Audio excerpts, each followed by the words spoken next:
Ahí está Permítame Humberto. entonces darle las muy buenas tardes a todos. Bienvenidos a nuestro desafío de la unidad, avances y propuestas. Hace una semana, ante la convocatoria del presidente Juan Guaidó para la ruta común y definitiva, 14 organizaciones de la sociedad civil venezolana suscribieron La Libertad no espera, documento en el cual le formulan una propuesta que esta tarde vamos a analizar, entre otras cosas que podemos y debemos ver. Queremos saludar a los representantes de estas 14 organizaciones, todos seguramente presentes acá, ya he visto a varios en sus respectivas casillas. Saludamos a Luis Corona, presidente de Benamérica, a Francisco D'Angelo Jep, director legal de Benemex en México.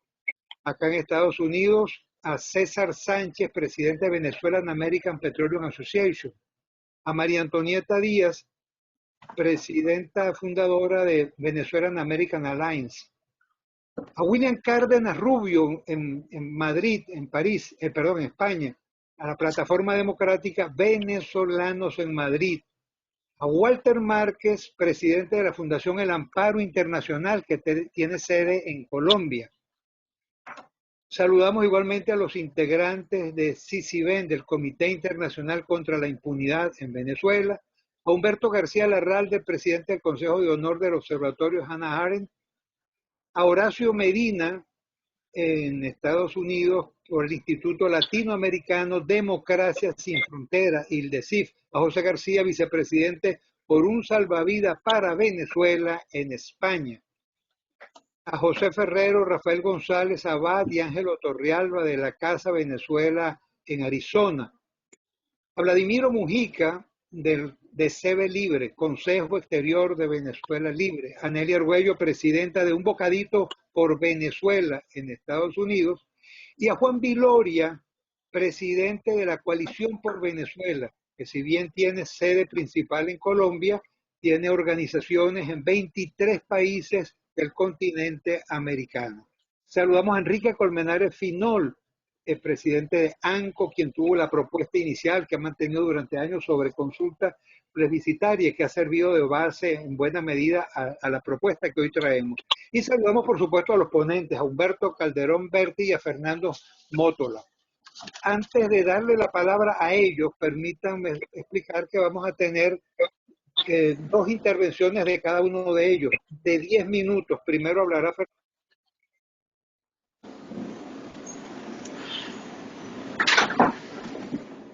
Marciano, mute. Marciano, estás en mute. ¿En qué momento se puso en mute? No me enteré.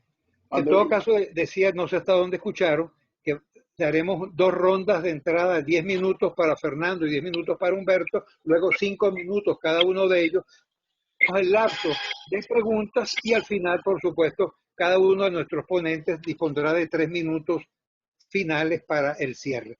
El primero en hablar será Fernando Martínez Mótola, político, ingeniero eléctrico, egresado de la Universidad Simón Bolívar de Caracas, trabajó en Cordiplan, fue presidente de la CanTV, ministro de Transporte y Comunicaciones y es representante del presidente Juan Guaidó en la Comisión de Estrategia de la Unidad.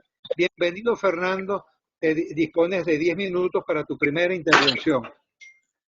Muy bien. Mira, Marciano, disculpa, antes de que hable Fernando, los que quieran hacer preguntas en este chat, en este foro, solamente vamos a responder preguntas que se hagan por el chat. Los que quieran hacer preguntas pueden irlas haciendo a medida que las personas van interviniendo. Disculpen. No, muy buena señalamiento. Vamos a aprovechar de ir formulando las preguntas, los comentarios, para que sean leídos al final y, por supuesto, tengamos la respuesta correspondiente. Perdona, Fernando, adelante. 10 minutos para ti. Muy buenas tardes a todos. Saludos a los organizadores del evento, Marciano, Humberto, que me acompañan aquí, y a todos los demás. En aras de la brevedad. Vivimos momentos muy complejos, momentos muy difíciles en la historia de Venezuela y en estos particulares últimos días que estamos pasando. Venezuela, pienso que se puede resumir en que estamos atrapados como sociedad en un trágico dilema. ¿Y en qué consiste este trágico dilema? Quienes están en el poder, de facto, quienes usurpan indebidamente el poder, no tienen cómo resolver la grave crisis que sufre nuestro pueblo. Una crisis sin dimensiones, que todos conocemos su profundidad. No voy aquí a hacer un diagnóstico, pero sí voy a mencionar 2 o 3 números que pueden darnos clara idea de la tragedia que estamos viviendo.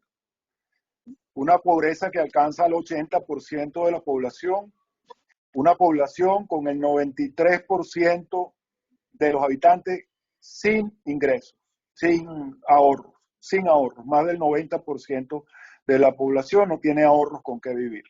Solamente estas 2 espeluznantes cifras nos dicen claramente la situación en que estamos. Y ahora, con la epidemia del coronavirus y el contagio propagándose aceleradamente. Y quienes usurpan en el poder no tienen ninguna posibilidad de resolver esta crisis, ni siquiera de un paliativo, porque quienes controlan hoy el poder en Venezuela no son capaces de generar la confianza que se requiere para atraer los recursos materiales, los recursos financieros y los recursos humanos que se requerirían para revertir esta grave crisis que estamos viviendo.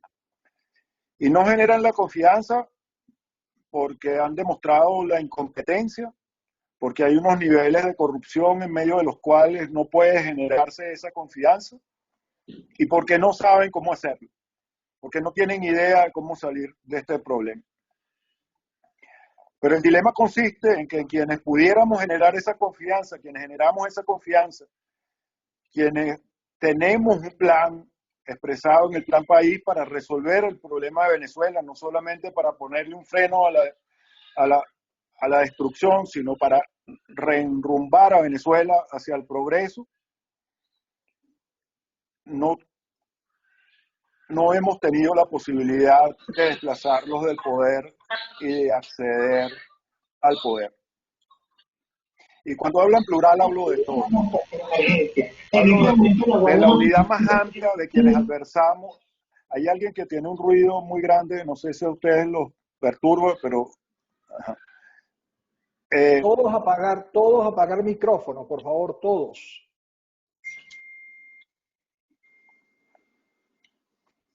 Decía entonces que me refiero a todos los que estamos en el bando contra este régimen, que sabemos muy claramente quiénes son y los tenemos perfectamente catalogados. Son 20 años ya luchando contra ellos diariamente para saber quiénes son.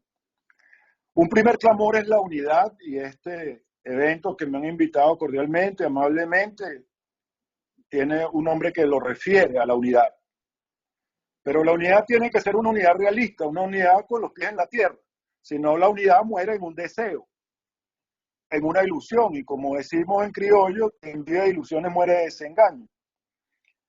Y en la unidad, para lograr esta unidad en los términos más amplios, hemos hecho un llamado al país, y el presidente Guaidó pues se ha estado empleando a fondo en estos últimos días y en estos últimos tiempos para convocar a esta unidad.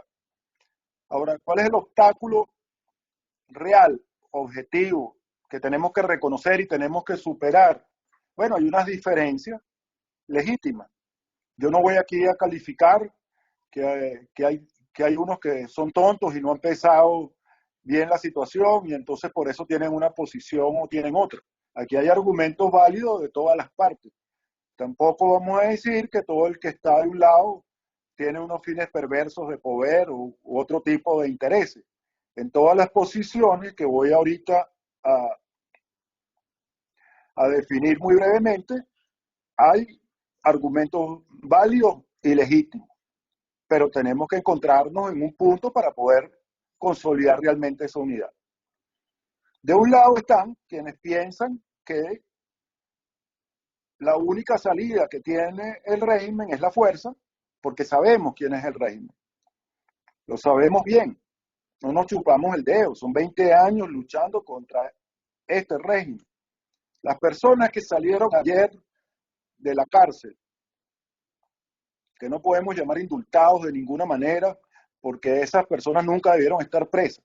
Esos son nuestros hermanos de lucha. Todos ellos son nuestros hermanos de lucha. No vamos a saber nosotros contra quién estamos luchando. No vamos a saber nosotros la naturaleza de quien tenemos enfrente. Ahora, a quienes dicen que esto solamente sale con la fuerza, la pregunta obvia es ¿dónde está esa fuerza? ¿Cómo construimos esa fuerza? No negamos el argumento. Ciertamente la presión tiene que existir porque esta gente aferrada al poder a cualquier costo no sale si no hay una presión debida. Ahora, esa presión hay que construirla. Esa presión no nos va a llegar de afuera por arte de magia. Si aquí en Venezuela nos construimos también la presión interna. Entonces, ciertamente es la presión externa y es la presión interna, pero hay que construirla. Con respecto a la presión externa, la hemos venido construyendo y se ha venido construyendo una coalición alrededor del presidente Guaidó que hoy abarca a 60 países del mundo, que son los países civilizados de la sociedad occidental. Toda Europa, todo el Grupo de Lima, Estados Unidos y Canadá, que también forma parte del Grupo de Lima. Esto ha sido una construcción que se ha venido conformando y puliendo, mejorando y fortaleciendo con el tiempo. Pero esa presión no va a funcionar si adentro no tenemos una presión, porque esto es como un alicate que necesita las dos tenazas, y adentro también tenemos que construir esa presión. Del otro extremo, decía, hay un lado que piensa que es la fuerza. Bueno, la fuerza hay que construirla. Tienen razón, sí, la fuerza hay que construirla, eso estamos claros, pero hay que construirla. Y quienes dicen que, bueno, aquí vamos a llegar nada más que con unas elecciones o negociando. Nosotros nos ubicamos en el espacio donde sí creemos que va a haber una negociación y hemos luchado por una negociación, pero que tiene que existir una presión para que esa negociación nos lleve a feliz término. Son las dos variables de la ecuación. Es lograr una presión para que quienes no quieren salir del poder en algún momento se vean obligados a negociar su salida. Y en este sentido también tenemos que construir una estrategia que considere también otras dos variables muy importantes, que es cuánto les queda a ellos, cuánto les cuesta a ellos quedarse en el poder y cuánto les cuesta a ellos salir del poder. Estas son las dos variables de esa balanza. Si nosotros le decimos a ellos que aquí están cómodos, que aquí no pasa nada, y que si salen los vamos a matar, los vamos a perseguir, los vamos a buscar donde se metan, debajo de las piedras, que no tienen futuro donde vayan, bueno, haremos más difícil la salida. Haremos más difícil que aquellos factores que existen en el seno de la otra acera, que sabemos que existen, se resistan a salir, porque lo que les espera es la muerte. Entonces hay que abrir caminos, hay que abrir puentes para que aquellos factores dentro de ellos que piensan que esto no es sostenible en el largo plazo por el desastre que todo esto significa, y no porque el desastre les importe humanamente, por un tema de sensibilidad, que yo no soy estetoscopio para saber cuánto les afecta en su corazón, en su alma, la tragedia del pueblo venezolano, pero sí les afecta en términos de gobernabilidad. Pues la medida que la gobernabilidad es más fácil, la salida es más difícil. Está en el exterior, no podían responder a cuánto cuesta Tengo otra vez un ruido. Sí, aquí tienes que hacer las cosas y además tengo una conversación en el medio. Teniendo nosotros salarios en bolívares. Ustedes me oyen, pero tengo... ¿Aló? Okay. Creo que se está Fernando. Asiano, tengo a alguien en el medio, no puedo hablar así. No lo sé, va a estar un minutito. No se oye nada, Fernando, porque para porque no oímos nada.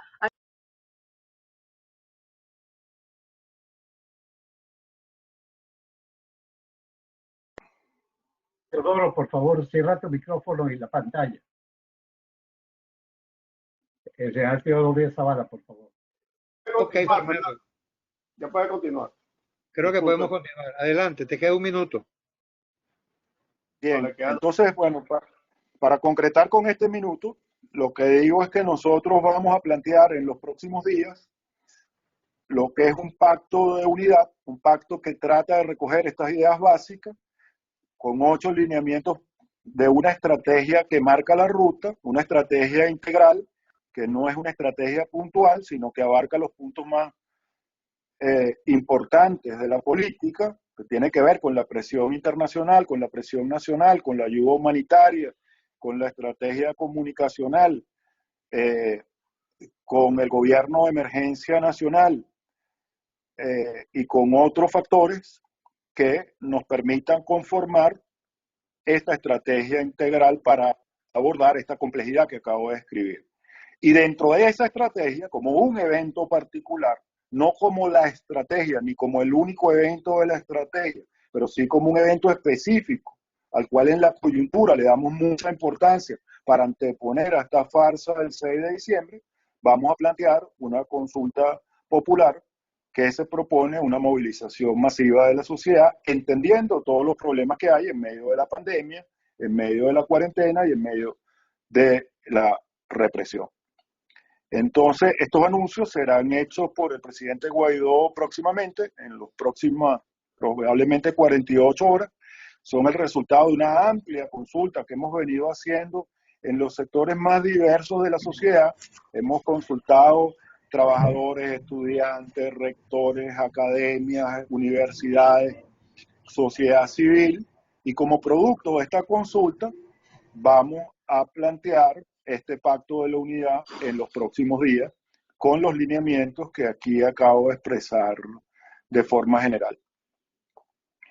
Por ahora, esos serían los 10 minutos, Paciano, para no abusar. Vale. Profundamente agradecido, Fernando Martínez Mótola. Lamentamos la interrupción que hubo y le rogamos, por supuesto, a todos mantener cerrados sus micrófonos, salvo Humberto, que lo puede ir preparando. Humberto Calderón Berti, político y experto petrolero, geólogo, egresado de la UCB, con posgrado en Oklahoma, diputado, presidente de Petróleos de Venezuela, ministro de Energía y Minas, canciller, embajador, luchador por la libertad y la democracia. Adelante, Humberto, los próximos 10 minutos son tuyos. Muchas gracias, Paciano. Un saludo a Luis Corona, Eduardo Betancur, a todos los miembros de Benamérica. Un cordial abrazo a Fernando Martínez Mótola y mis saludos cordiales a todos los que están participando en esta reunión. Mil disculpas por haber llegado tarde. Estaba en una reunión con el presidente Guaidó y la gente del Consejo Superior de la Democracia Cristiana y se retrasó más en la cuenta en la reunión. Mira, en estos tiempos de mengua, como dicen los llaneros, hay un sector de la sociedad venezolana que ha sido extremadamente importante, que es la Iglesia Católica. La Iglesia Católica ha sido luz que ha iluminado el camino, nos ha orientado, ha tenido una postura recia, sólida, frontal contra la dictadura. Y en días pasados ha venido diciendo de forma más o menos consuetudinaria, ha venido diciendo que está bien no participar en las elecciones del 6 de diciembre, es un fraude. Todos estamos de acuerdo con eso. Pero ellos dicen, pero no puede ser, eso no es suficiente, algo más. Y han surgido iniciativas muy importantes en Venezuela, como esta de Benamérica y los grupos que le están acompañando, que son 65 grupos en total, me decía Luis Corona, a quienes yo felicito de verdad y les agradezco como venezolano el esfuerzo que vienen haciendo. Yo creo que tenemos que hacer un esfuerzo unitario. Eso lo menciona todo el mundo. La unidad no es un fin en sí. La unidad es un instrumento, un medio. Para lograr la unidad hay que tener apertura, amplitud, generosidad, tolerancia. No se puede actuar con sectarismo, ni generacional, ni político. Y tiene que tener uno la disposición a pasar la página, a olvidarnos. Yo le ponía como ejemplo al presidente Guaidó y a quienes estaban en la reunión, lo que ha pasado con el Consejo Superior de la Democracia Cristiana. Todos veníamos de un solo partido. Tomamos distintas rutas, Convergencia, Proyecto Venezuela, Primero Justicia, COPEI legítimo, otros COPEIs y otros que nos fuimos a hacer política como independientes. Yo creo que lo importante para lograr la unidad es olvidarse un poco de las cosas del pasado, de lo que nos ha distanciado, de lo que ha significado lucha y rencilla y enfrentamientos entre nosotros. Hay que pasar la página, hay que pasar la página. Es importantísimo todos estos esfuerzos que vienen haciendo, tanto este grupo como el grupo del Táchira, que es un ANCO, que es un grupo extraordinario. Hay muchos grupos en Venezuela que están con esta misma iniciativa, de que haya una consulta a la población venezolana. Yo le he dicho a todos los amigos con quienes hablo de este tema, de que es fundamental de que exista la percepción por parte de la población de que hay un propósito transparente en la consulta, que no se pretende manipular la consulta, que es fundamental que la gente tenga confianza en esa consulta. Y por eso le he planteado a mis amigos la necesidad, y se lo planteaba el presidente Guaidó, de que hay un rol, no de articulador político, porque no le corresponde, pero sí un rol de orientación y de respaldo moral a esta consulta por parte de la Iglesia Católica. Y no lo hago porque soy católico, lo hago porque soy un convencido que la Iglesia hoy por hoy es un referente en Venezuela. La gran mayoría de la población está hasta las narices del régimen. Hay mucho respaldo internacional. El régimen está debilitado. Hay un rechazo al fraude. Todo eso es cierto, pero la pregunta es, ¿qué vamos a hacer?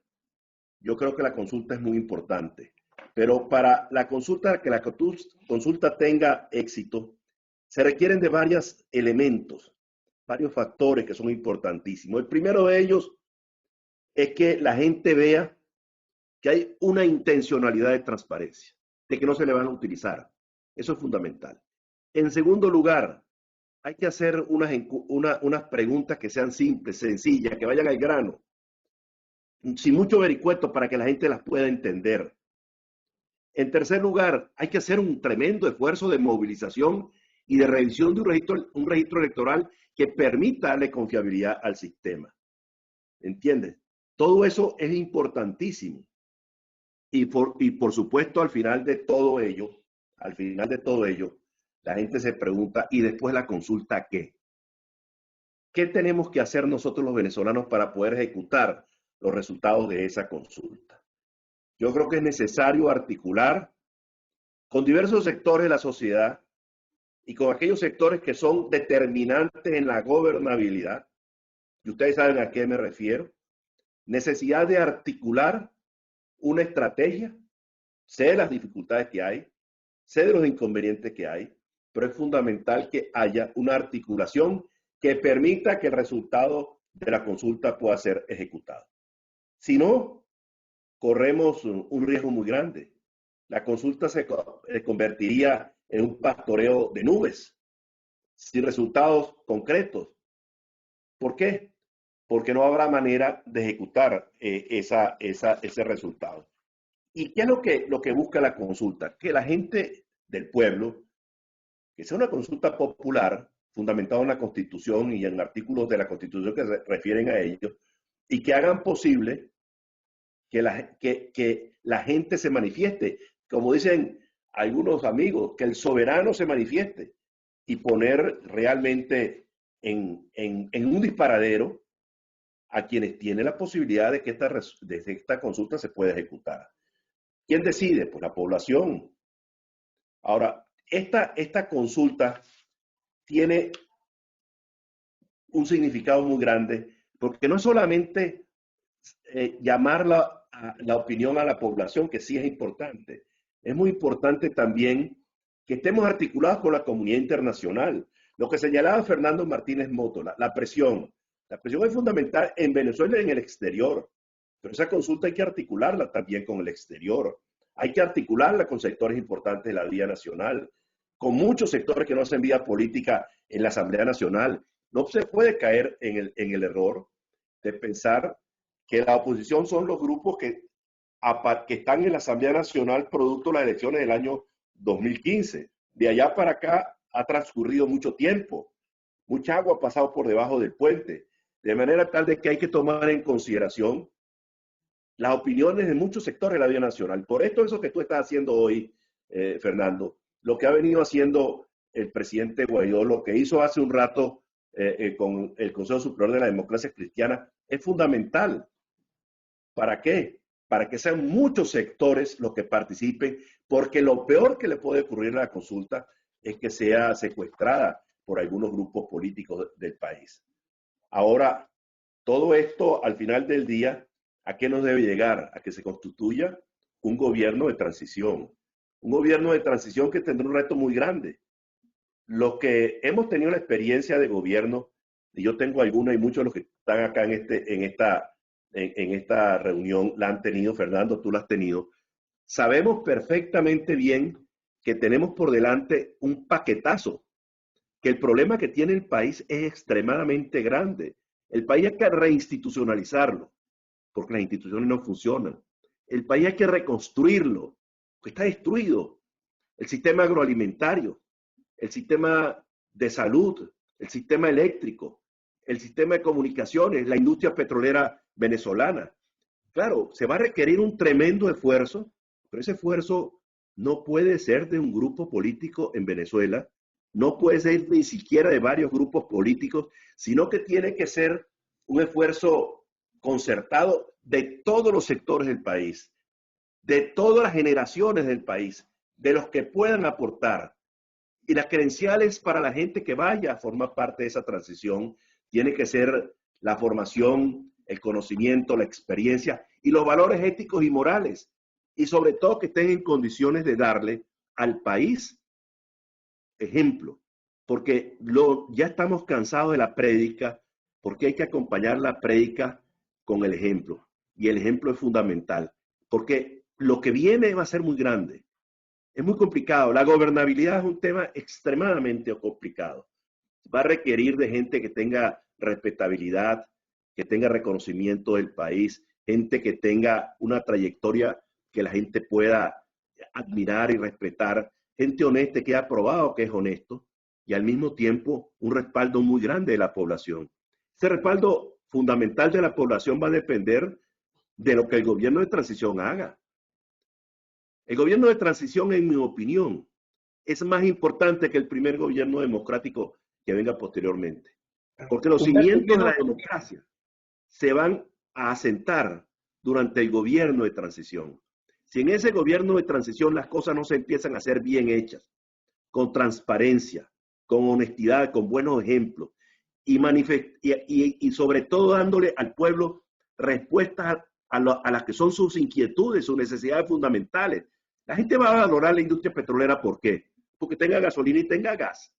La gente va a valorar el sistema sanitario porque puede ir a un hospital y encuentre algún servicio. La gente va a valorar los servicios públicos porque haya agua, porque haya electricidad, porque haya una buena telefonía. Es decir, hay que producir respuestas rápido y la gente va a valorar muchísimo que tenga acceso a la comida, a las medicinas.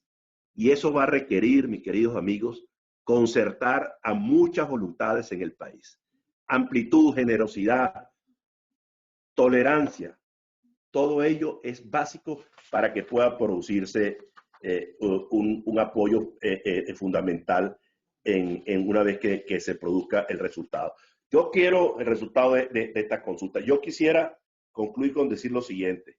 Yo saludo muy de veras todos los esfuerzos que se vienen haciendo en Venezuela y en el exterior para activar esta consulta. Esta consulta requiere unidad. Esta consulta requiere que la Asamblea Nacional pueda activarla con transparencia. Esta consulta requiere organización para que efectivamente la gente acuda. Y va a requerir, con esto termino, mucho apoyo internacional. Apoyo de la OEA, del Grupo de Lima, del Grupo de Contacto, de la Unión Europea, de países que son esenciales en todo esto, como los Estados Unidos, que ha sido fundamental en nuestra lucha. ¿Me entiendes? y la Iglesia, el Vaticano y otros aliados que nosotros podemos tener. ¿Cuál es el objetivo de todo esto? Que podamos utilizar el resultado de la consulta como un instrumento para que cese la usurpación y se pueda iniciar un gobierno de transición nacional. Muchas gracias. Gracias a ti, Humberto. Vamos entonces ahora a una segunda ronda de 5 minutos. Fernando Martínez Mótola, 5 minutos. Gracias, Humberto y Paciano. Efectivamente, coincidimos plenamente en la importancia y destacamos la importancia que tiene la consulta como evento particular, porque tiene esa especificidad ahorita en esta coyuntura. Pero me parece importante insistir en que la consulta forma parte de una estrategia integral, que yo no voy a entrar en esa materia en este momento, pero sí me parece importante destacar el concepto de que la consulta no es un fin en sí mismo, ni es la estrategia, sino que la consulta es muy importante, es una pieza muy importante dentro de una estrategia integral. Efectivamente pienso que la consulta tiene que tener varias características. La más importante, o tal vez la última, es que sea una consulta movilizadora, una consulta que mueva a nuestra población, y para ello tiene que cumplir varias condiciones anteriores. Primero, una organización que también va a ser un resultado, un producto de la consulta. ¿Qué va a dejar la consulta, entre otras cosas? Una organización de la sociedad. Buscamos con esto que la consulta nos sirva para organizar a los partidos políticos y para organizar a la sociedad civil en su conjunto y a toda la sociedad en términos generales en la organización de este evento, y que eso perdure más allá del evento. Efectivamente, tiene que ser una pregunta sencilla, tiene que ser una consulta clara y cuyo resultado sea ejecutable, sea vinculante. El 16 de julio fue muy importante la movilización que conseguimos, pero lamentablemente la consulta no tuvo mayor trascendencia después del 16 de julio. Pues nosotros aquí estamos consultando a la población, que es otra característica, que esta consulta sea una consulta de todos, y hemos venido en esta serie de eventos como el de hoy aquí con ustedes, muchos de ellos con la presencia del presidente Guaidó, ya desde hace 2 o 3 semanas, como decía antes, con todos los sectores de la sociedad que usted puede imaginar, donde parte de lo que se dialoga con estos grupos es el contenido de la consulta. Y efectivamente, ¿quién es el destinatario de esta consulta? Esta consulta tiene varios destinatarios. Un destinatario es el pueblo venezolano mismo que va a ser consultado, y otros sectores dentro de la sociedad que tienen una importancia vital, y ustedes saben a qué me refiero. Y también a la comunidad internacional, de enviarle un mensaje claro de qué es lo que finalmente aspira el pueblo venezolano en medio de esta tragedia. Entonces, ahora esto es un esfuerzo que tiene para nosotros una prioridad, pero está enmarcado dentro de una estrategia global integral que será anunciada al país en los próximos días. Y que busca una transición, como lo hemos definido en el gobierno de emergencia nacional. El planteamiento de emergencia nacional implica que Nicolás Maduro se pone al lado para un gobierno de transición que ataque la emergencia y nos prepare para unas elecciones presidenciales justas, libres y verificables, y a partir de allí es que el país podrá realmente ponerle un fin a este proceso de destrucción tan lamentable y asumir el camino del desarrollo y el progreso del cual nunca hemos debido salir. Por ahora, Paciano, quedo dispuesto para las preguntas entonces. Gracias.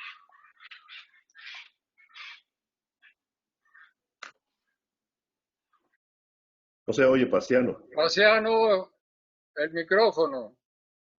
había dado las gracias a Fernando por su segunda intervención y decía que antes de cederle la palabra a Humberto quería recordar que podemos hacer uso del chat para formular nuestras preguntas, hacer comentarios, propuestas, y justo al terminar Humberto Calderón Bertis, esta segunda intervención de 5 minutos, daremos entonces acceso a esas preguntas. Humberto, el turno es para ti, 5 Muchas minutos. gracias, Luciano.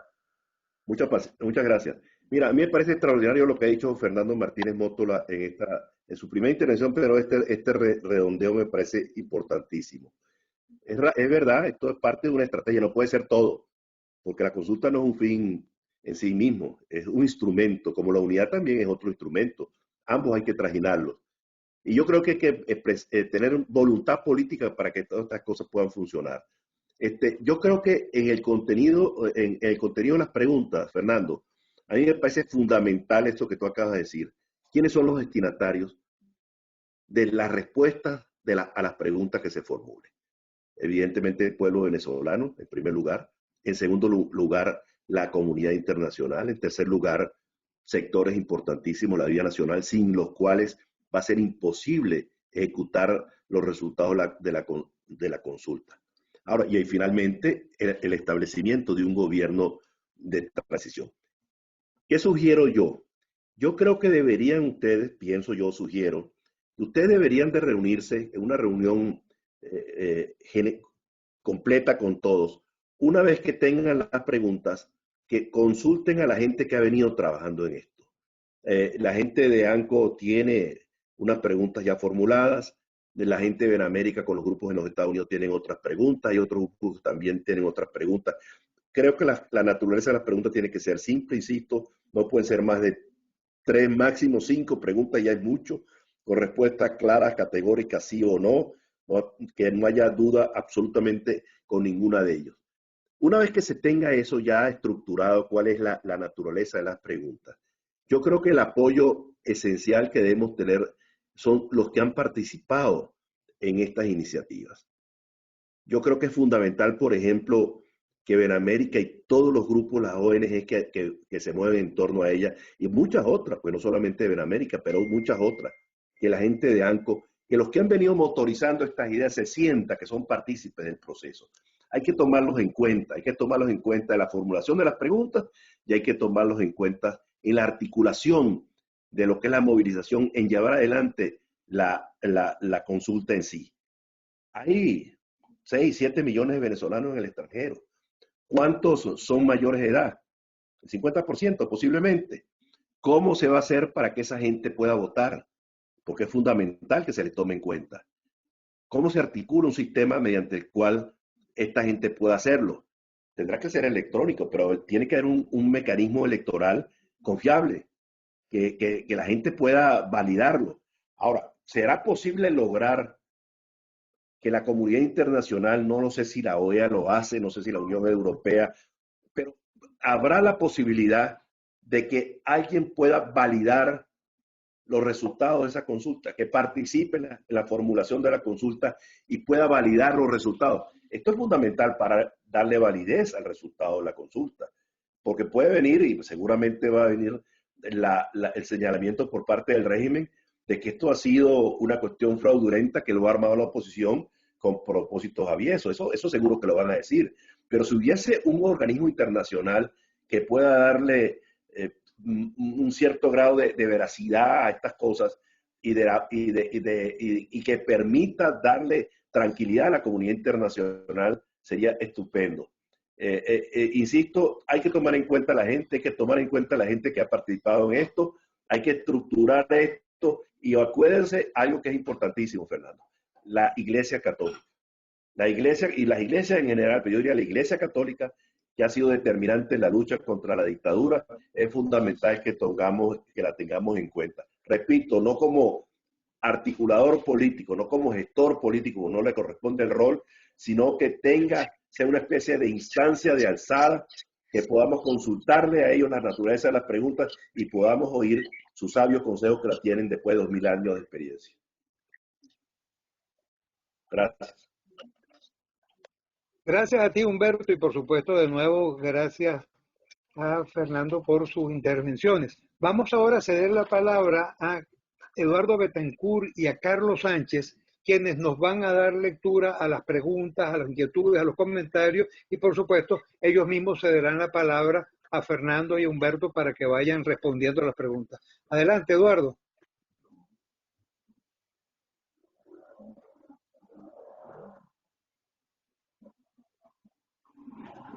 No te escuchamos.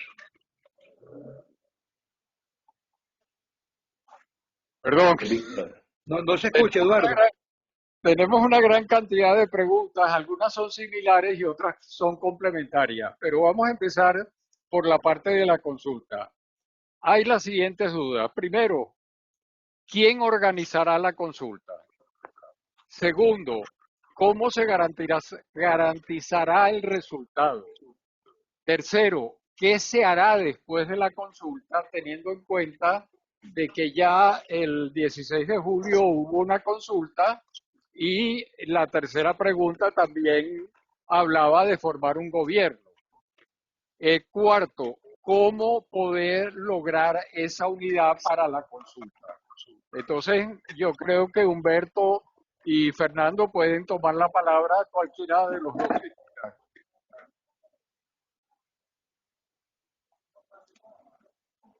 Adelante, Fernando, por favor.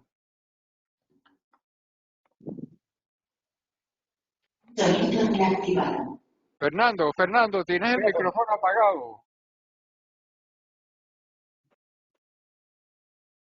Disculpe. Ok. Sí. Muy bien. Gracias a Humberto y gracias Paciano de nuevo.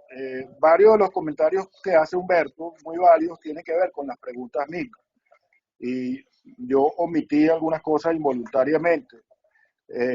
Por ejemplo, la importancia de la iglesia. Con la iglesia hemos estado transitando todo este camino, claro, cada uno con su vocación diferente, no es lo mismo la iglesia que las organizaciones políticas, pero hemos estado transitando este camino permanentemente y permanentemente también de la mano de la iglesia, consultando, hablando con nuestras diferencias francas, pero siempre en sintonía. Y efectivamente, pues la iglesia ha jugado aquí un papel fundamental, tal vez como ninguna otra institución. Con respecto a la diáspora, también fue involuntaria, que no lo mencioné, porque lo considero parte del pueblo venezolano, pero creo que bien vale la pena hacer una mención explícita. A partir de mañana, el presidente Guaidó comenzará una tanda, igual que la que hemos tenido semanas anteriores, pero con énfasis en la diáspora. Esta semana tenemos 4 reuniones y el número de organizaciones, no estoy hablando de personas, sino de organizaciones que se han inscrito para estos 4 eventos, superan las 700 organizaciones, donde vamos a tener un diálogo similar al que hemos tenido con ustedes. Y sobre quién organiza esto, pues estamos buscando, como les decía, que esto sirva para organizar a las organizaciones políticas y también a las organizaciones sociales, y que como un subproducto de la propia consulta salgan fortalecidas nuestras organizaciones todas en su conjunto. De manera pues que esta es una organización que tenemos que darnos los venezolanos a nosotros mismos y recobrar un poco el tejido social y organizativo que se ha perdido en los gremios, en los organismos empresariales, laborales. ¿Cómo se garantiza el resultado de la consulta? Bueno, esta pregunta puede entenderse en 2 dimensiones. ¿Cómo se garantiza el resultado en términos de quién la valida, cuáles son los números? Y para eso estamos pidiendo la participación, vamos a pedir la participación de la OEA y de la Unión Europea, y los vamos a invitar a que sean testigos de esta consulta. Y la otra dimensión es cómo se garantiza que lo que se pregunta en la consulta sea ejecutable. Y de allí lo que ha insistido Humberto, y también he insistido yo tanto, de que la pregunta tiene que ser una pregunta, o las preguntas tienen que ser preguntas que puedan ser realmente vinculantes y ejecutables, y no quedarnos en el puro deseo. Y de allí todas estas discusiones que estamos teniendo y que estamos consultando. ¿Cómo lograr la unidad para la consulta? Bueno, Nosotros estamos promoviendo la unidad con todos estos procesos de diálogo. Nosotros tenemos un planteamiento claro, donde, como he dicho ya varias veces, es una estrategia integral, donde esta consulta es un evento importante. Nosotros estamos invitando a quienes piensan distinto de nosotros a que también participen en esta consulta. Hoy hay gente, como decimos, que piensa que en Venezuela el cambio tiene que ser de una manera y hay quienes piensan que debe ser de otra. Eso no debe ser obstáculo para que ellos también participen en la consulta que nosotros estamos promoviendo. Nuestro camino está claro, nuestra estrategia está clara. Nuestra estrategia no es contra un lado ni contra el otro, de todos los que estamos luchando por este cambio. No voy a mencionar personas ni grupos en particular, pero nosotros representamos un gran centro de la oposición y quienes tenemos a los lados y tienen sus planteamientos legítimos y valederos para defender cada uno en un extremo y en otro lo que piensan, los estamos invitando a que también participen en esta consulta que es de todo el pueblo venezolano y no solamente nuestro. Gracias.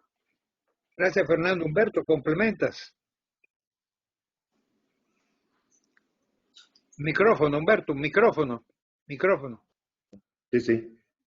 No, la búsqueda de la unidad es determinante, fundamental, pero no debemos confundir unidad con unanimidad. La unanimidad nunca va a ser posible, nunca se va a lograr, pero hay que ir adelante tomando en cuenta la opinión de la gente. Yo creo que lo que se está haciendo es que este ciclo de reuniones con varios sectores de la vida nacional, partidos políticos, ONGs, personalidades de Venezuela, me parece positivo.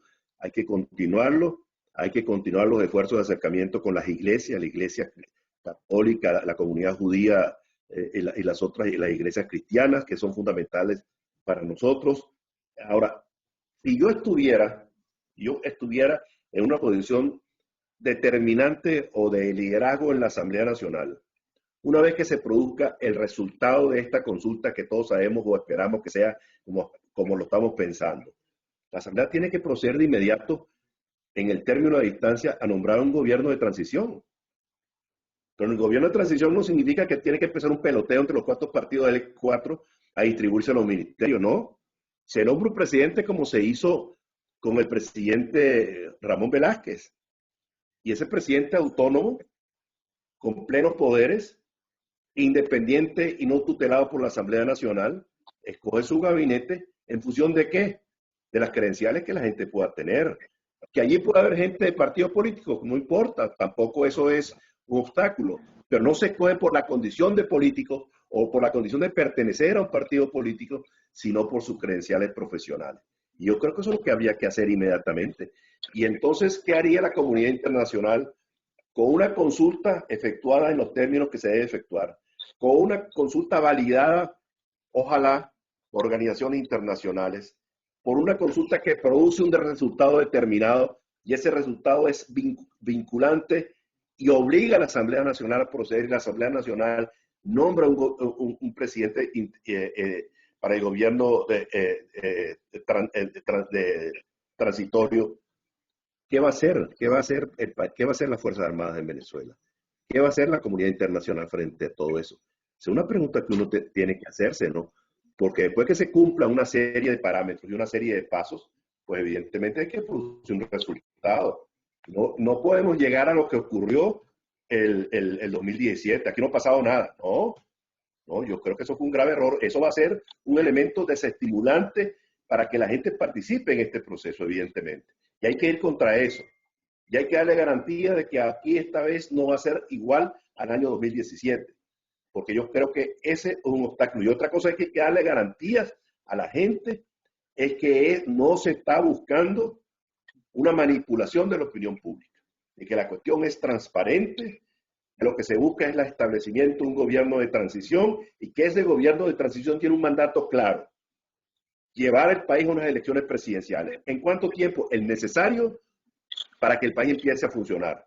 Porque lo primero que hay que hacer es ir a revisar el registro electoral, que no existe o está totalmente manipulado, tener un nuevo CNE, tener una estructura electoral adecuada y tomar una serie de medidas que mucha gente no va a tener, que esté haciendo cálculos políticos y pensando en términos del futuro, podrá tomar, porque las decisiones que se tomen van a ser tremendamente duras, difíciles, con un tremendo costo desde el punto de vista político. Vale, gracias Humberto. Eduardo. Hay otro segundo grupo de preguntas que ya no tienen que ver con la consulta, sino con el tiempo para hacer la consulta. Entonces, ese grupo empieza por preguntarle a Fernando, ya que él lo mencionó, cuáles son los elementos de esa estrategia integral de la cual la consulta forma parte. Y después de eso viene cómo hacer con la presión de tiempo hasta el 6 de diciembre. Y el tercer grupo de inquietudes viene cómo hacer la consulta con la pandemia que tenemos actualmente y la multiplicación de casos en Venezuela. El cuarto grupo de preguntas viene en relación a si las bandas paramilitares y todo el aparataje del gobierno va a permitir que se haga una consulta en Venezuela. Y bueno, yo creo que con eso ya tenemos suficiente para otro grupo de intervenciones. Fernando. Adelante, Pedro. Paciano. Gracias, Eduardo. Bueno, primero, con respecto a los elementos de la estrategia, voy a adelantar hasta donde me está permitido. No voy a tubiar el anuncio que va a hacer el presidente Guaidó dentro de probablemente 48 horas, pero sí puedo mencionar que esta estrategia tiene 8 lineamientos principales que atienden a la presión interna, a la presión externa, al tema de la ayuda humanitaria, al tema que tiene que ver también, porque es muy importante, algo que no hemos mencionado, Humberto, y que es muy importante, estoy seguro que vas a estar de acuerdo en esto que voy a decir, que entre los destinatarios también está gente del otro lado. Allí hay gente que también está viendo esto y que tiene que oír el resultado de esta consulta, tanto en el lado civil como en el lado militar. También tenemos que fortalecer nuestra estructura comunicacional, que ha tenido algunas debilidades o importantes debilidades. Definir y completar y promover la estrategia del gobierno de emergencia nacional, que como he dicho es el gobierno de transición que nos va a llevar a elecciones justas y libres.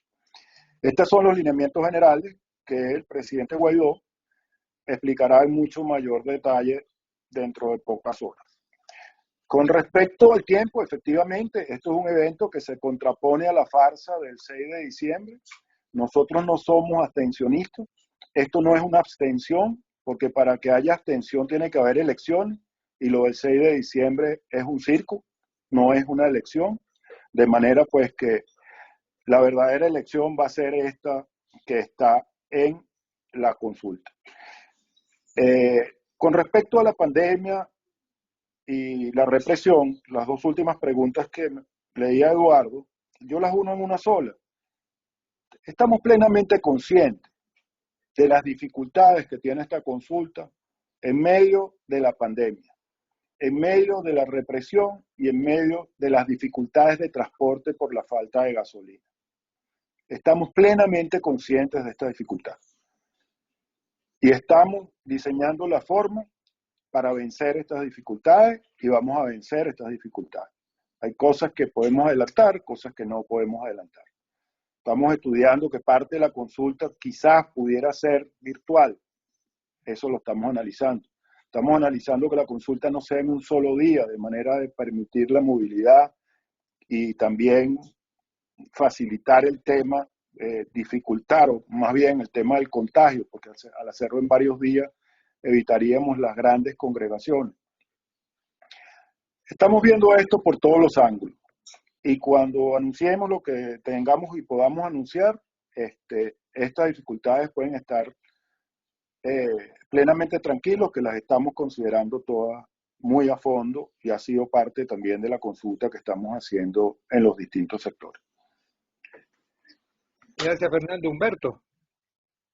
Bueno, me parecen muy bien las preguntas y muy bien la respuesta que ha dado Fernando Martínez Mótola. Yo no tendría más nada que agregar porque la suscribo totalmente todo lo que él ha dicho. La verdad es que el tema de la pandemia es un tema demasiado grave que posiblemente haga pico en Venezuela no este año, sino a comienzo del año entrante. Las bandas ahí están, siempre han actuado y a pesar de que actúan, pues se han podido hacer algunos eventos electorales, algunos exitosos y otros no tanto. Pero en general yo creo que estas son cosas como de mucho detalle, no secreto, pero por lo menos para mantenerlo con cierta discreción, de manera tal de que no nos cogen por sorpresa, ¿no? Pero yo valido, estoy totalmente de acuerdo con la respuesta que ha dado Fernando. Gracias, Ok. Humberto. Eduardo Betancourt, Carlos Sánchez. Hay otro tercer grupo de preguntas que se refieren al TIAR. ¿Qué hace falta para activar al TIAR? ¿Qué opina nuestro embajador en la OEA sobre la activación del TIAR? ¿Por qué no centrarse en el TIAR? Entonces, quizás Fernando y Humberto nos puedan decir bajo su experiencia qué es lo que está pasando. Esa pregunta está sola, no viene en un grupo. No, varias personas han preguntado por el TIAR y qué mecanismos hay. Son varias preguntas. Bueno, estamos, como hemos dicho, nosotros afuera y adentro, estamos analizando todas las opciones de presión. Afuera en la OEA, tanto el Tratado de Responsabilidad para Proteger como del TIAR, son cosas que se vienen hablando dentro de los esquemas de la cooperación y la presión internacional, tanto por el tema de la crisis política, la falta de libertad, la represión, como por el tema de la ayuda humanitaria y el problema que representa Venezuela para el resto de la región, del continente y a fin de cuentas también de la sociedad occidental. Creo que en esta pregunta, por razones obvias, Humberto tendrá más libertad para hablar que yo. Bueno, es tu Bueno, no tema, muchas. Humberto. No muchas. Bueno, mira, este ha sido es un tema bastante sensible. El embajador Tarre lo ha manejado estupendamente bien. Las circunstancias internacionales han ido cambiando un poco. Yo creo que hace algunos meses esto estaba más, ofrecía más expectativas. Creo que en las circunstancias actuales es más complicado. En primer lugar, por las elecciones presidenciales en los Estados Unidos. Yo creo que el resultado de las elecciones va a tener efecto sobre Venezuela, gane quien gane. Creo que el presidente Trump, si gana las elecciones, no va a tener quizás la misma línea política, a lo mejor la acentúa, posiblemente. Creo que si gana Biden, no va a haber una continuidad en la política actual, va a haber un cambio. ¿Cuál? No lo sé, pues yo no participo en esa cosa, ni tampoco soy especialista en política americana. Pero lo que sí percibo yo, y lo percibí con los últimos meses que estuve en Bogotá, es que se ha producido, sobre todo en el Grupo de Lima, que fue un aliado nuestro fundamental en todas las iniciativas que hubo el año pasado, se ha venido enfriando. Se ha venido enfriando como resultado de varias cosas, ¿no? Por ejemplo, hubo países que les cayó muy mal la cuestión de los diálogos sin consultas, como el caso específico de Colombia. Lo digo porque yo fui testigo de excepción y a mí me lo reclamó el presidente Duque. Yo no tenía que decirle, porque yo no sabía qué era lo que estaba ocurriendo, ¿no? Y él se sintió mucho que siendo Colombia un aliado tan fundamental de la causa nuestra, no se lo hubiese, no pedido permiso, pero por lo menos consultado en esa iniciativa, ¿no? Yo no supe qué responder en aquel momento, esa es la verdad. Pero bueno, eso ya pasó. Pero yo lo que sí percibo es que ha habido en la comunidad internacional y básicamente en la comunidad cercana a nosotros, en nuestro vecindario, ha habido un cambio. Ha habido un cambio producto de muchas cosas. Recuerden ustedes que el grupo de Sao Paulo diseñó una estrategia que fue repetida en formas casi simultáneas, pero se repitió en todos los países de América Latina, en Colombia, en Ecuador, casi se cargan al presidente, en Chile le hicieron la vida imposible. Bueno, en todas partes hubo manifestaciones y hubo deseos, intenciones desestabilizadoras en toda la región. producto precisamente de los acuerdos del grupo de Sao Paulo. Yo creo que eso hizo que cambiaran muchos países. Yo, por ejemplo, percibo que Chile ha cambiado mucho con respecto al tema venezolano. No sé si por cansancio, porque están extenuados o por las circunstancias internas. Yo me inclinaría más por las circunstancias internas que están viviendo, que casi se cargan al gobierno. En Ecuador hubo poca capacidad de respuesta por parte del gobierno. Dejaron que le tomaran la calle, que se movilizaran los indígenas del interior hasta la capital. No sacaron a las fuerzas militares, sino 10 días después que la gente había tomado las calles. Hubo saqueos y una cantidad de cosas. Y eso fue también en Colombia. En Colombia, afortunadamente, el presidente Duque en los 3 o 4 días sacó el ejército. Fue la única manera que tuvo de contrarrestar todo eso. Pero todo eso influye en la postura que los países tienen. Y todo eso le sumamos la pandemia, que es hoy el problema central que tiene la humanidad, no es ni siquiera la región, la humanidad. Pues eso hace que los países estén hoy focalizados en ese tema. Y eso tenemos que tenerlo muy bien registrado nosotros, todos, para el futuro, para la reconstrucción. Porque si antes teníamos expectativas de cooperación internacional y de ayuda, porque los países no tenían mayores problemas, o por lo menos estaban muy dispuestos a ayudar, yo creo que ahora no debemos dar eso por hecho, como un hecho. Yo creo que ahora la ayuda va a ser más limitada, porque los países están con sus propios problemas, y eso nos lleva a hacer una reflexión en muchas áreas de nosotros, muchas áreas determinantes para la recuperación. No voy a hacer un discurso petrolero, ni mucho menos, pero yo creo que esa variable es fundamental en el diseño de la política petrolera que nosotros debemos llevar adelante. No nos pase lo que le pasó al general López Contreras, que una vez que vino la nacionalización de México, se va con una ley de hidrocarburos pensando que las compañías se iban a volcar detrás de él, y no hubo una sola empresa que aceptara la nueva ley. Tan es así que tuvieron que sacar esa ley de juego y aprobar la ley del año 43, que fue la que estuvo vigente durante más de 40 años. Bueno, eso lo digo, pero eso es lo que yo veo. Una reflexión que creo que es importantísima, pero no que tiene que ver con esto, pero sí es importantísimo. Yo creo que hoy por hoy, el problema de Venezuela es la pandemia. El problema del mundo, pero de Venezuela, porque es un país que está desguarnecido desde el punto de vista sanitario. Entonces yo creo que a la población venezolana hay que hacerle llegar ciertas palabras de aliento y al propio tiempo ciertas medidas del gobierno interino, que perciba la gente que el gobierno interino está preocupado por sus problemas. No hay equipamiento sanitario, no hay material médico asistencial para el personal sanitario ni para los pacientes.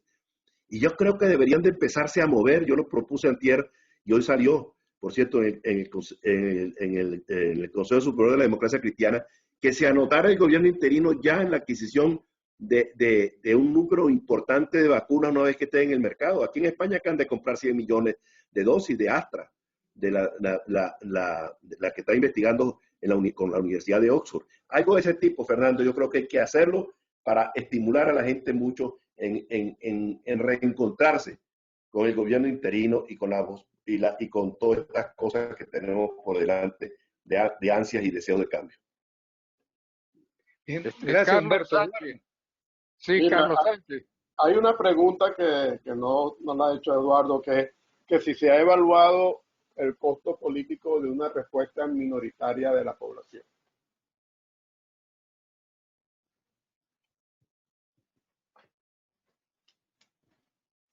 Fernando. Sí, bueno, para empezar de atrás para adelante, por supuesto que eso podría ser un riesgo, pero nosotros asumimos el compromiso de que eso no va a suceder y que nosotros vamos a producir la movilización que el país requiere, porque el país está clamando por un cambio. Y esto lo vemos a lo largo y ancho del país, en nuestros contactos personales, en nuestras consultas diarias y también en las encuestas. No es verdad que estamos en un país rendido, en un país abandonado, en un país Por supuesto que cada quien está afrontando esta tragedia económica, social y ahora de salud, pero el país tiene conciencia de que para resolver su problema tiene que haber un cambio político. Y esto lo uno con el comentario muy válido último de Humberto. Estamos conscientes de la gran tragedia que vive el pueblo venezolano y de la necesidad de algún tipo de ayuda humanitaria, y hemos estado usando los recursos congelados en el exterior hasta donde nos ha sido posible, tanto por la cantidad como por todas las trabas que hay que vencer, para que llegue esta ayuda humanitaria al país. Eso hay que hacerlo absolutamente de acuerdo con lo que mencionó Humberto en su última intervención. Pero hay que destacar que la ayuda humanitaria resuelve milímetros ante la tragedia que se mide en kilómetros. La ayuda humanitaria es una aspirina frente a un enfermo de cáncer. Tenemos que hacer todo lo posible porque lleguen las vacunas, por la ayuda a los héroes de la salud, porque lleguen las mascarillas y todo cuanto podamos hacer, lo vamos a hacer y lo estamos haciendo para aliviar y paliar y salvar, aunque sea una vida, vale la pena. Pero tenemos que tener claro, y yo creo que el pueblo venezolano lo tiene claro, y por eso creo que la movilización va a ser un éxito, y por eso asumimos el compromiso de la movilización, porque percibimos en todo venezolano que sabe que esa no es la solución del problema, que la solución del problema pasa por un cambio político, que es lo único que permitiría detener este proceso de destrucción y enrumbar a Venezuela hacia el progreso nuevamente. Cambio. Humberto, complementa la respuesta. No, el riesgo existe, ¿no? El riesgo existe, pero ese riesgo se minimiza en la medida en que tenga confiabilidad en lo que se va a hacer, que las preguntas sean suficientemente claras y concretas para que la gente tienda a entender qué es lo que se está buscando y que haya la movilización que la gente, que ordinariamente se hace en todos los procesos electorales. Pero el riesgo existe. Yo creo que será menor en la medida en que la gente vea que hay, será menor en la medida en que la gente vea que hay un propósito unitario dentro de la oposición venezolana. Va a haber gente que no está de acuerdo con participar, sí, creo que, y tienen el derecho a hacerlo. Pero yo creo que la gran mayoría de la oposición está en la disposición de participar en el proceso de la consulta. Gracias, Humberto. Eduardo, entiendo que ya hemos cerrado las preguntas. Déjame ver si Carlos tiene algo más que hay otra serie de preguntas que está dirigida en este punto, ¿no? ¿Qué impide actualmente al gobierno interino o a la Asamblea Nacional formar un gobierno de transición en este momento? Te pregunto, Carlos, ¿hay otras preguntas complementarias allí? ¿O esa ya sería la última? Bueno, yo creo que con esta yo cubro lo que está ahí. No sé, Eduardo, ¿tú has visto algo más? Hay una serie de comentarios, pero en cuanto a preguntas, yo creo que con esta... Sí, hay una serie de comentarios y hay unas preguntas que no son, creo que no son para este foro y serían para Humberto, que cuál es el papel de la industria petrolera en el gobierno de transición.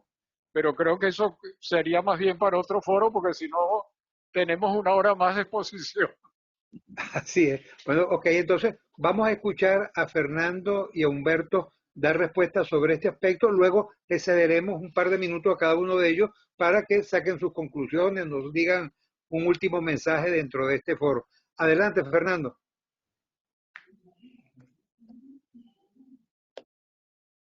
El micrófono, por favor. Micrófono.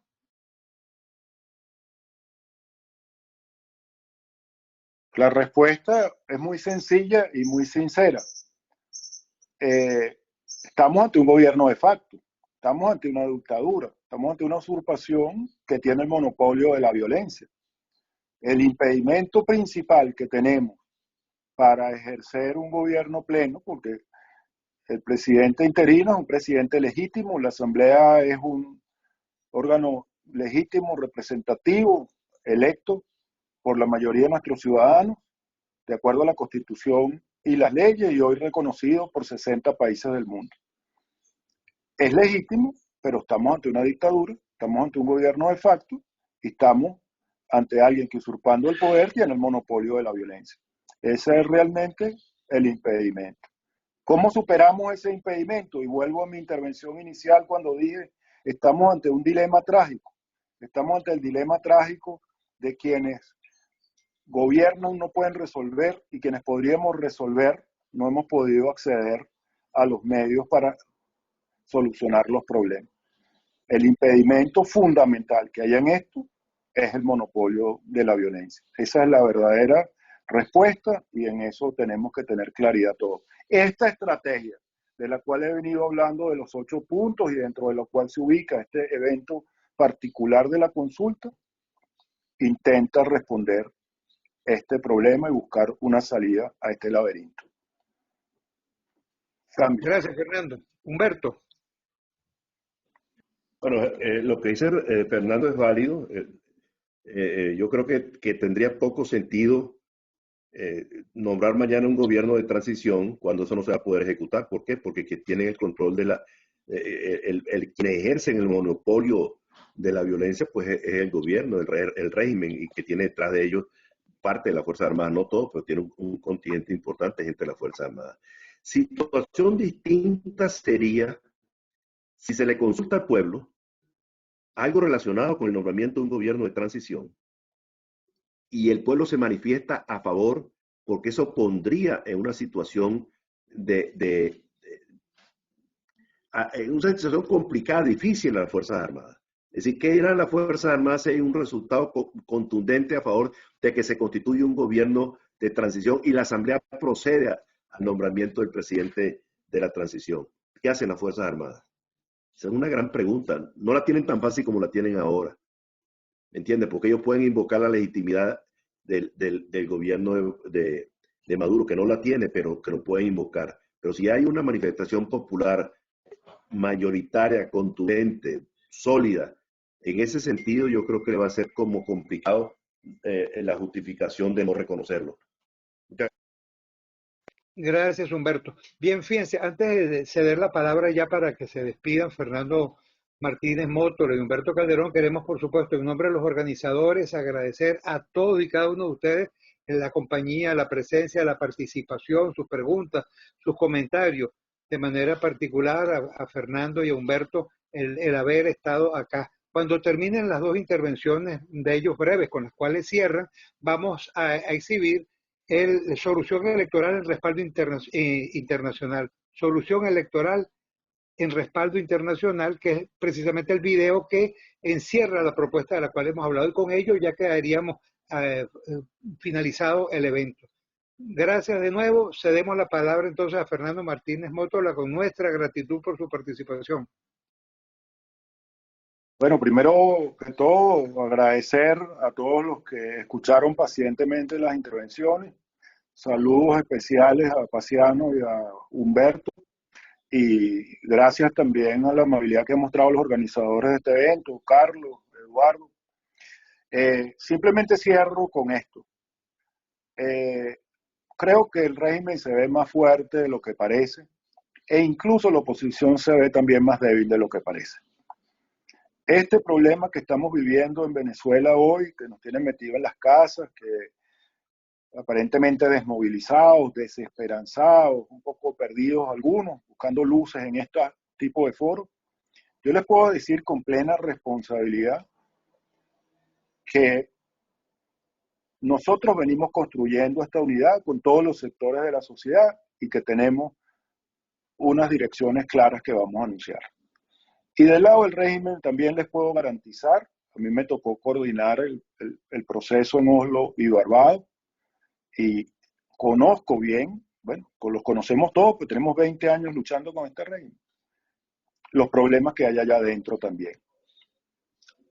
El aparente monolitismo, la aparente seguridad, no, que no les importa lo que está pasando, a ellos no les importa que el pueblo pase hambre, no les importa que la pandemia nos lleve por delante. Bueno, yo no sé si les importa o no les importa en el alma, o les importa o no les importa en el corazón. Yo no tengo el estetoscopio para medir esos sentimientos. Pero hay algo que sí les puedo garantizar, que es la gobernabilidad. Y este país, la gobernabilidad, es muy frágil en medio de esta crisis. Es muy frágil. Esta gente, los que aducen que todo esto ha sido creado de propósito, con el fin de que, bueno, yo le digo, vamos a poner el ejemplo de PDVSA. Aquí está Humberto. ¿A quién se le ocurre pensar que ha sido un plan premeditado destruir a PDVSA, destruir su gallina de huevos de oro. Eso fue producto de la corrupción, eso fue producto de la desidia, eso fue producto de la incompetencia. Y mataron su propia gallina de los huevos de oro. Y así mismo hicieron con todo el país, con la CanTV, con electricidad, con el agua.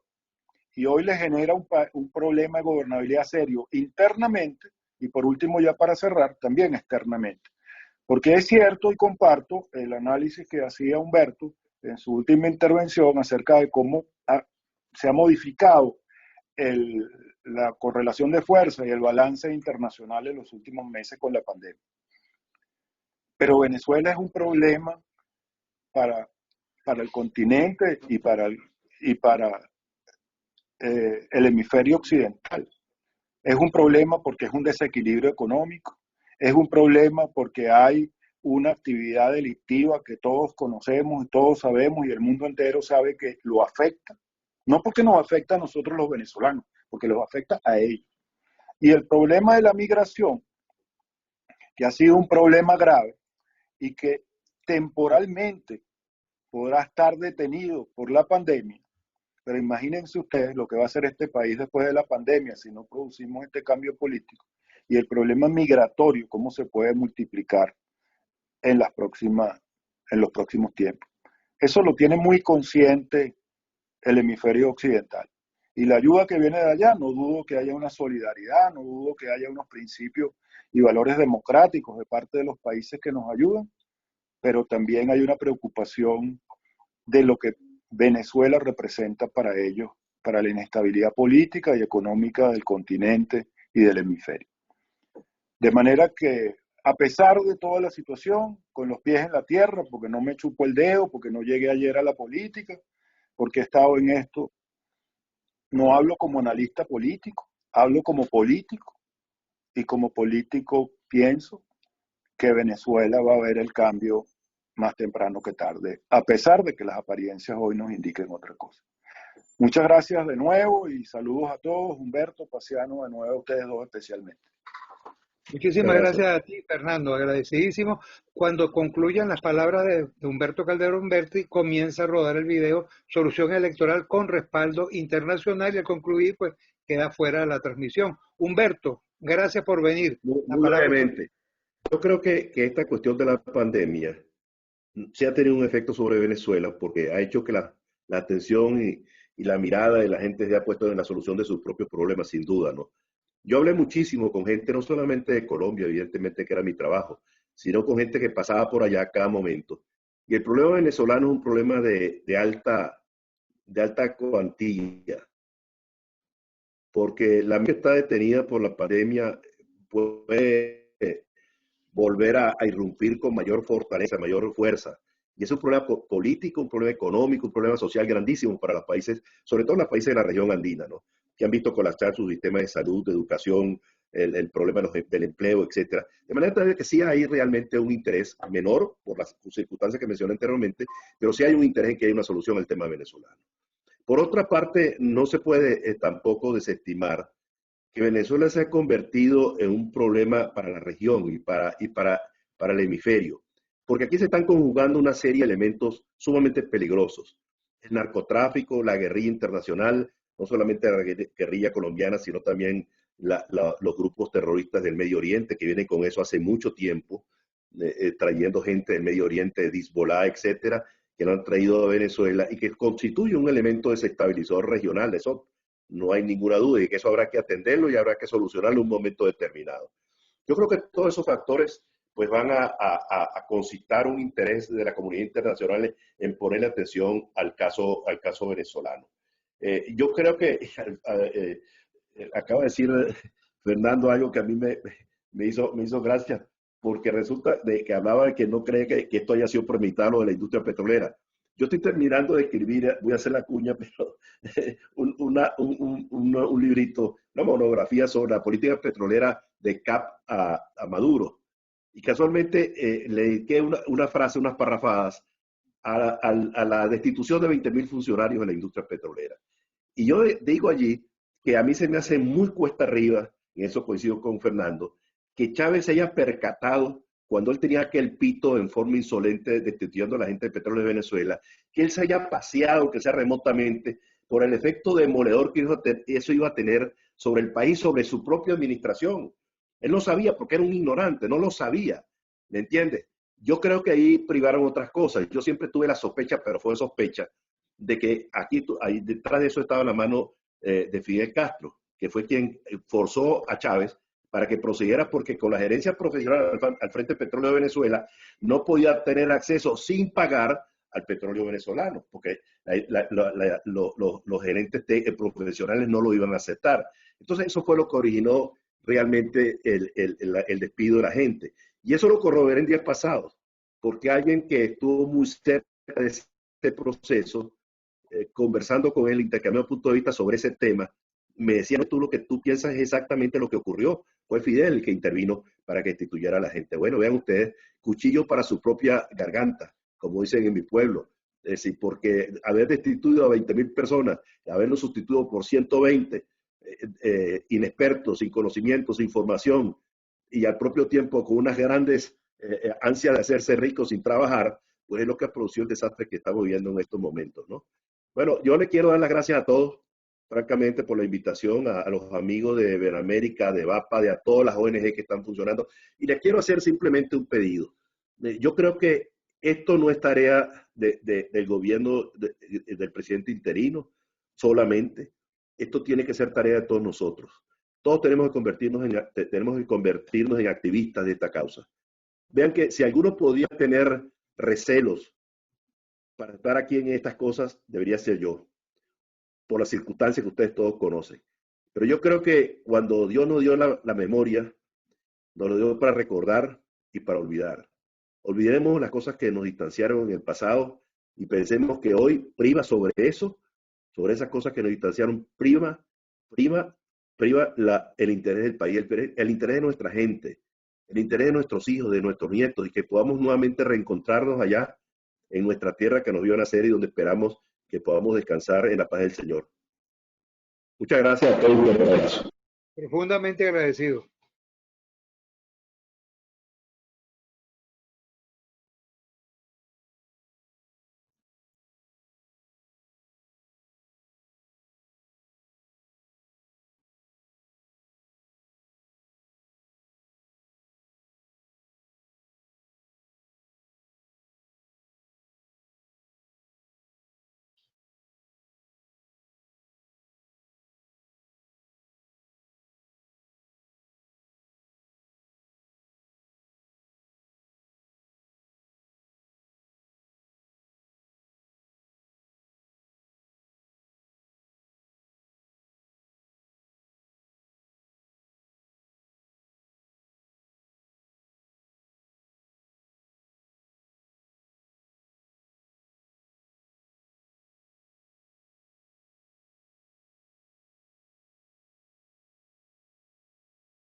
No me hables.